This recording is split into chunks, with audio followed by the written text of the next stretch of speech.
Peace and blessings to the 12 tribes of Israel. Today I'm going to deal with a topic called the first temple destruction. Right, so this is the first temple that was built. So this is the temple that was built by Solomon in Jerusalem. And I'm just going to it's going to be a very, very short video because I'm just going to deal with the scriptures that deal with its destruction, right? So let's go to 2 Kings 24 and we're going to read from 1 to 20, right?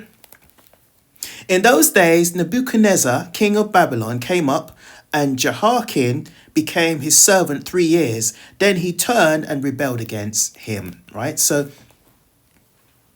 Nebuchadnezzar was the king of Babylon that orchestrated the siege of Israel, right? So basically, he took Israel into captivity, and Jehoiakim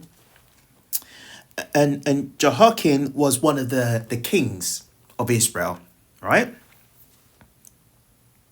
And the Lord sent against him bands of the Chaldeans and bands of the Syrians, bands of the Moabites, bands of the children of Ammon, sent them against Judah to destroy it, according to the word of the Lord, which he spake by his servants the prophets. Surely at the commandments of the Lord came this upon Judah, to remove them out of his sight for the sins of Manasseh, according to all that he did, and also for the innocent blood that he shed, for he filled Jerusalem with innocent blood, which the Lord would not pardon. Now the rest of the acts of Jehoiakim, all that he did, are they not written in the book of Chronicles of the kings of Judah? Right, so he was a king of Judah, right? So he was the king of Judah, right? So you have the northern kingdom, which is Israel, or is the northern kingdom, or the 10 tribes, and you've got the southern kingdom, which is the house of Judah. So you have the house of Israel and the house of Judah. So Jehoiakim slept with his father, so he died, and Jehoiachin, his son, reigned in his seed.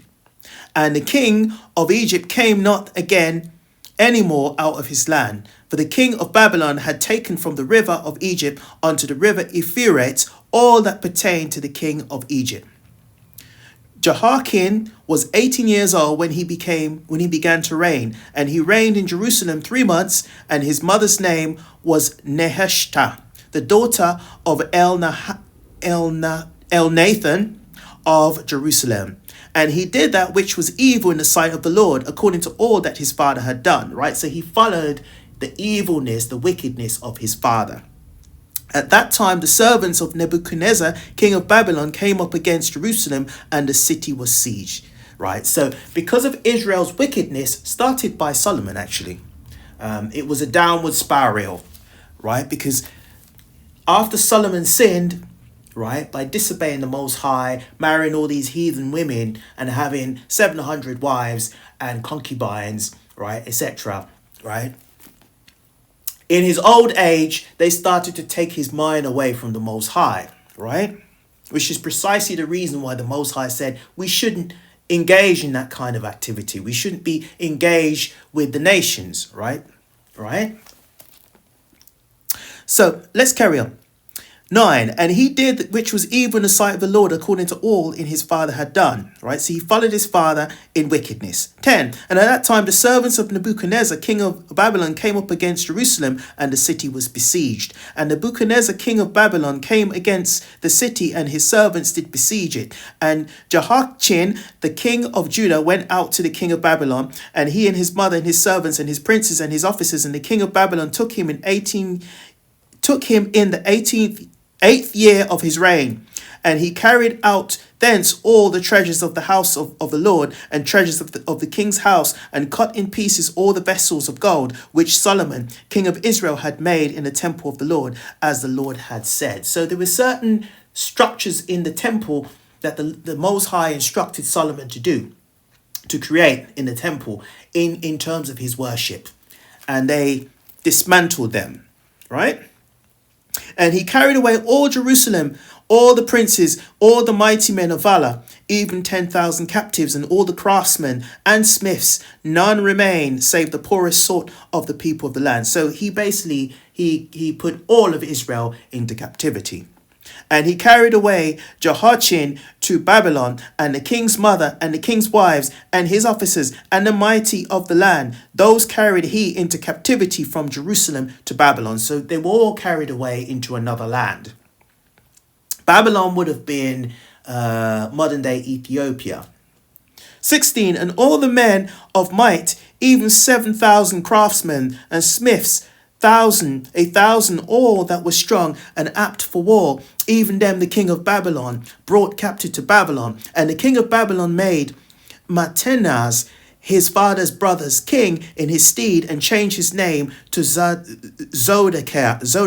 Right, so let's read 17 again. And the king of Babylon made Mattaniah his father's brother king in his stead, and changed his name to Zodekiah. Zodekiah was 21 years old when he began to reign, and he reigned 11 years in Jerusalem, and his mother's name was Hamutal, the daughter of Jeremiah of Libnah. And he did that which was evil in the sight of the Lord, according to all that Jehoiakim had done. For through the anger of the Lord it came to pass in Jerusalem and Judah, until he had cast them out from his presence. Read 20 again. For through the anger of the Lord it came to pass in Jerusalem and Judah, until he had cast them out from his presence, that Zedekiah rebelled against the king of Babylon. Right, so there was a new king, but he was still wicked, right? It was a new. So the king of Babylon made he handpicked someone to be king, right? So the king of Babylon made Mattaniah his father's brother king in his stead, and changed his name to Zedekiah. Right, so there was another king, but he was just as wicked. Right, so let's now go to 2 Kings 25, and we're going to read from 1 to 12. And it came to pass in the 9th year of his reign, in the 10th month, in the 10th day of the month, that Nebuchadnezzar's king of Babylon came, he and all his hosts, against Jerusalem, and pitched against it, and they built forts against it round about. And the city was besieged unto 11th year of King Zedekiah. And on the 9th day of the 4th month, the famine prevailed in the city, and there was no bread for the people of the land. And the city was broken up, and all the men of war fled by night by the way of the gate between two walls, which is by the king's garden. Now the Chaldees were against the city round about, and the king went the way towards the plain. And the army of the Chaldees pursued after the king, and overtook him in the plains of Jericho, and all his army was scattered from him. So they took the king, and brought him up to the king of Babylon to Riblah, and they gave judgment upon him, and they slew the sons of Zedekiah before his eyes, and put out the eyes of Zedekiah, and bound him with fetters of brass, carried him to Babylon. And in the 5th month, on the 7th day of the month, which is the 19th year of King Nebuchadnezzar,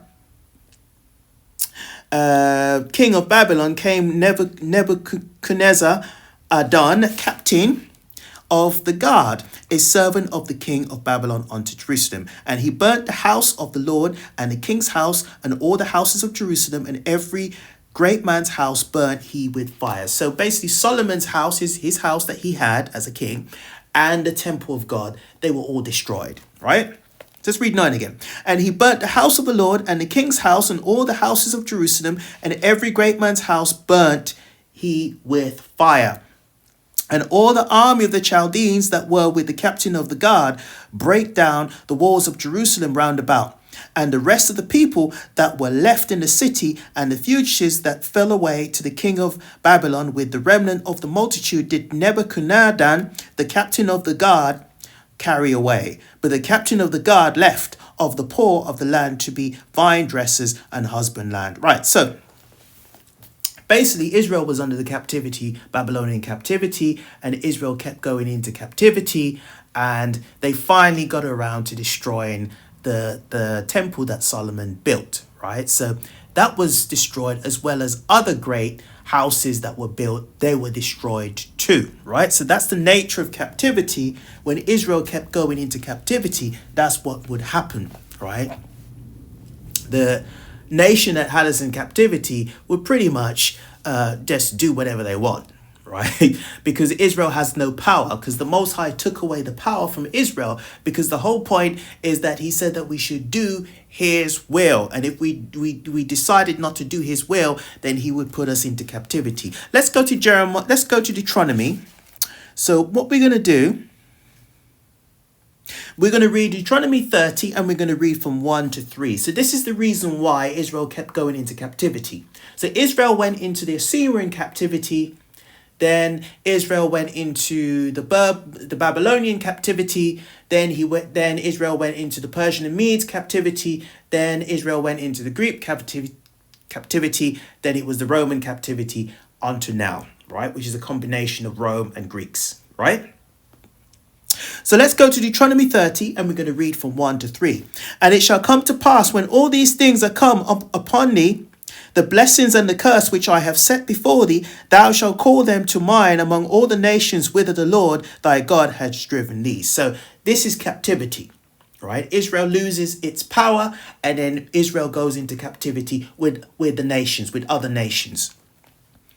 And shall return unto the Lord thy God, and shall obey his voice, according to all that I command thee to this day, thou and thy children, and all thy heart, and with all thy soul. Right, so the Lord is saying, you must obey me, right? So you must obey his voice. So this is Moses relaying it back to the people. Obey his voice according to all that I command thee this day, thou and thy children in all thine heart and with all thy soul, and that the Lord thy God will turn thy captivity and have compassion upon thee, and will return and gather thee from all the nations whither the Lord thy God has scattered thee. Right, so this was a warning to Israel that if you continue to do your own thing, engaging in idolatry, etc., etc., etc., you will go into captivity. So that was a warning to Israel. And that's exactly what happened. Right? So what I want to take from that in 2 Kings is that the Babylonians destroyed the first temple. But there was a second temple that was built, or the first temple was rebuilt, but I'm going to do that in another video. Right? But for now, I hope you were edified. Shalom.